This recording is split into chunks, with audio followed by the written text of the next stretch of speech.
ஓம் காமாரிகாமாம் கமலாசனஸ்தாம் காமியப்பிரதாம் கங்கணபூஷஹஸ்தாம் காஞ்சி நிவாசாம் கனகப்பிரபாசாம் காமாட்சி தேவீம் கலையாமி சித்தே. மாலை முரசு இறைநேயர்களுக்கு வணக்கங்கள். இந்த பதிவிலே நாம் காணப்போவது அக்னி நட்சத்திரம் என்றால் என்ன, இந்த நாட்கள் எதற்காக உருவானது, அந்த அக்னி நட்சத்திரத்தை பற்றி மகாபாரதம் கூறும் கதை என்ன, இந்த நாட்களிலே எதை செய்யலாம் எதை செய்யக்கூடாது என்ற விஷயங்களை நாம் இங்கே பார்க்க உள்ளோம். வரக்கூடிய மே மாதம் 4ஆம் தேதி முதல் 28ஆம் தேதி வரை அக்னி நட்சத்திரம் எனும் நாட்கள் குறிப்பிடப்படுகிறது. அந்த நாட்களிலே எதை செய்ய வேண்டும் என்பதை பிறகு சிந்திக்கலாம். முதலிலே மகாபாரதம் கூறும் விஷயத்தை இங்கே நாம் சிந்திப்போம். யமுனை ஆற்றங்கரையின் அருகாமையிலே காண்டவ வனம் எனும் ஒரு அரிய மூலிகை செடிகள் கொண்ட காடு இருக்கிறது. அந்த காட்டிலே ஸ்ரீ கிருஷ்ண பகவானும் அர்ஜுனரும் அவர் படைகளும் குளித்துவிட்டு அமர்ந்து கொண்டிருக்கிறார்கள். அந்த நேரத்திலே ஒரு அண்ணன் வருகை தந்து கிருஷ்ண பகவானை பார்த்து, எனக்கு பசியாக இருக்கிறது என்று கெஞ்சுகிறார். கிருஷ்ண பரமாத்மா அவரை உற்று நோக்கி, ஏன் நடிக்கிறீர்கள், நீங்கள் யார் என்று எனக்கு தெரியும், உண்மை உருவை காட்டுங்கள்னு சொல்கிறார். அப்போ அந்த அக்னி பகவான் தான் அந்த நாளாக இப்போ பிக்ஷை கேட்டிருக்கார். அவர் தன்னுடைய உண்மையான ரூபத்திலே பார்த்து கேட்கிறார், கிருஷ்ண பகவானே, அர்ஜுனரே, ஒரு 100 நாட்களாக சிறப்பான ஹோமங்களை செய்து வருகிறார் தூர்வாச மகரிஷி. இந்த 100 நாட்களும் அதிகமான நெய்யை ஆಹುதியாக அளித்தார்கள். இந்த நெய்யை நான் உட்கொண்டதால் மந்தத்தன்மை எனக்கு ஏற்பட்டுவிட்டது. என்னால் எந்த விஷயங்களையும் செய்ய முடியவில்லை.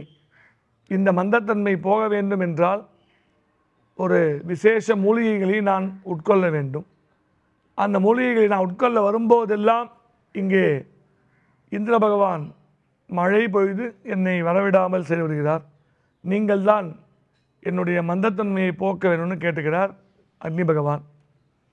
அதை கேட்ட ஸ்ரீ கிருஷ்ணரும் அர்ஜுனன் இருவரும் சேர்ந்து, நாங்கள் அடுத்த 21 நாட்கள் மழை பொழியாமல் பார்த்து கொள்கிறோம். இந்த காட்டிலே, இந்த காண்டவ வனத்திலே மழை பொழியாமல் பார்த்து கொள்ள வேண்டியது எங்கள் பொறுப்பு என்று கூறிவிட்டு, அம்பினாலேயே சரக்கூடு என்று கூறுவார்கள். எப்படி பறவைகள்லாம் ஒரு கூடு கட்டி அது உள்ளே குடியிருக்கோ, அதுபோல் அந்த காட்டை சுற்றிலும் அம்புகளாலே ஒரு கூடு கட்டி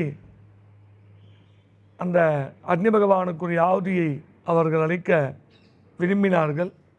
முதல் 7 நாட்களிலே வேகமாக அனைத்து விசேஷ மூலிகை மரங்களையும் சாப்பிட்டு முடித்தார் அக்னி பகவான். அடுத்த 7 நாட்கள் காய்ந்த மரங்களை உட்கொண்டு தன்னுடைய பசியை தீர்த்து கொண்டார். 3வது 7 நாட்கள் மூலிகை செடிகளை உட்கொண்டு தன்னுடைய மந்தத்தன்மையை போக்கி மறுபடியும் உற்சாகமாக இருக்க துவங்கினாராம். அப்படி அந்த நாட்களே நாம் இப்பொழுது பார்க்கக்கூடிய அக்னி நட்சத்திரம் கத்திரி என்று சொல்லக்கூடிய நாட்களாகும். ஒவ்வொரு ஆண்டும் இந்த நேரத்திலே அதிகமான உஷ்ணம் பூமியிலே இருக்கும் என்று கூறுவார்கள்.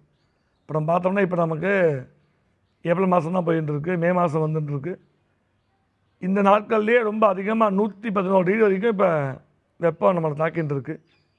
இதேபோல் மே 4க்கு பிறகு 105 முதல் 115 வரை வெப்பம் அதிகமாக இருக்கும்னு நம்முடைய செய்திகளில் பார்த்துட்டுருக்கோம். அப்போ இந்த நாட்களில் நாம் என்ன பண்ணணும், என்ன பண்ணக்கூடாதுன்னு இப்போ சிந்திக்க போகிறோம். இந்த நாட்களிலே இறை வழிபாடுகளை செய்வது உயர்ந்த புண்ணியத்தை தரும். ஜலதாராபிஷேகம் என்று கூறுவார்கள்.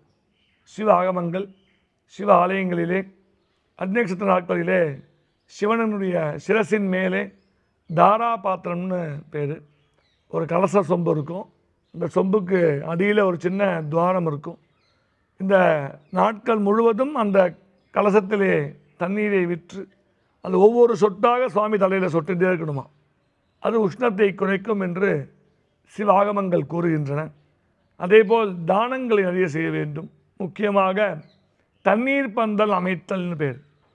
பழைய காலங்களில் பார்த்தோம்னா நம்முடைய முன்னோர்கள்லாம் சரி, அரசர்களும் சரி, நிறைய குளங்களை வெட்டி வச்சாங்க, நிறைய கிணறு உருவாக்குனாங்க. அது எல்லாருடைய தாகத்தையும் போக்குவதற்காக. ஒரு 100 மாடு இருக்க ஒரு கிராமத்தில்னா எல்லா மாடுகளுக்கும் பசுக்களுக்கும் தண்ணீர் இருக்காது. அப்போ அந்த கிராமத்தில் இருக்கக்கூடிய குளத்துக்கு போய் நல்ல தாகத்தை போக்கிட்டு வரும் அந்த ஜீவராசிகள்லாம். பறவைகள், பட்சிகள், எந்த ஒரு ஜீவராசியாக இருந்தாலும் இந்த வெப்பம் தாங்க முடியாமல் முக்கியமாக அவர்களுக்கு தேவைப்படுவது தண்ணீர்.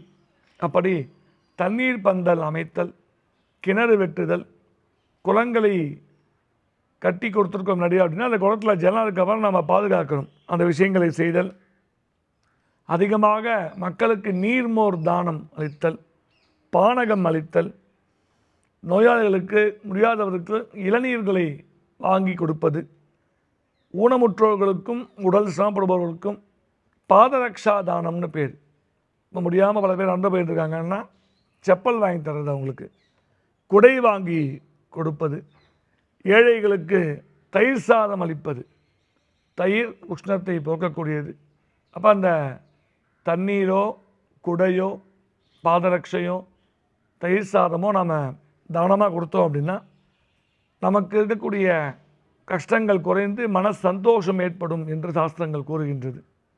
அதே போல் எந்த விஷயத்தை பண்ணலாம் அப்படின்னு பார்த்தோம்னா திருமணங்களை செய்யலாம், உபநயனம் செய்யலாம், சீமந்தம் செய்யலாம், அறுதா கல்யாணம் பண்ணலாம், பிறந்தநாள் விழாக்கள், ஆயுஷ ஹோமங்கள் போன்ற விஷயங்கள்லாம் பண்ணலாம், நிச்சயதார்த்தம் பண்ணலாம், பெண் பார்ப்பது போன்ற விஷயங்கள்லாம் பண்ணலாம். எதை பண்ணக்கூடாது அப்படின்னா வீடு கட்டுறதுக்கு துவங்குறோம் இல்லையா, பூமி பூஜை போட்டு வீடு துவங்குவோம், அது இந்த நாட்களை கூடாது என்கிறது சாஸ்திரங்கள். மரங்களை வெட்டக்கூடாது. நிச்சயமாக இந்த நாட்களிலே நிறைய ஒரு 10 மரம் நம்ம இடத்துல இருக்குது, அதை கட்டிட்டு வீடு கட்ட போகிறோம், அதை வெட்டிட்டு வீடு கட்ட போகிறோம்னா வெட்டக்கூடாது. இந்த நாட்களில் மரங்களை வெட்டக்கூடாது, செடி கொடிகளை அழிக்கக்கூடாது, கிணறு புதுசாக இந்த நேரத்தில் வெட்டக்கூடாது, கர்ணபூஷணம் காது குத்தும் வைபவத்தை செய்யக்கூடாது. இந்த விஷயங்கள்லாம் பண்ணக்கூடாது. தண்ணீர், நீர்மோர் போன்ற குளிர்ந்த விஷயங்களை தானமாக அளிக்க வேண்டும். இப்படி இந்த தானங்களை செய்வதால் நமக்கு என்ன கிடைக்கும் அப்படின்னா நம்மிடம் இருக்கக்கூடிய கண்ணுக்கு தெரிந்தோ தெரியாமலோ உள்ள வியாதிகள் நீங்கும், ரோகங்கள் நீங்கும், ஆரோக்கியம் கிடைக்கும். எனவே அனைத்து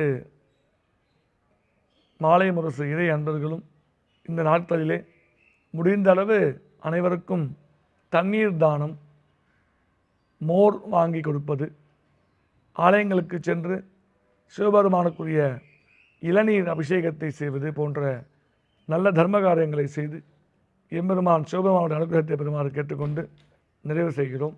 வணக்கம்.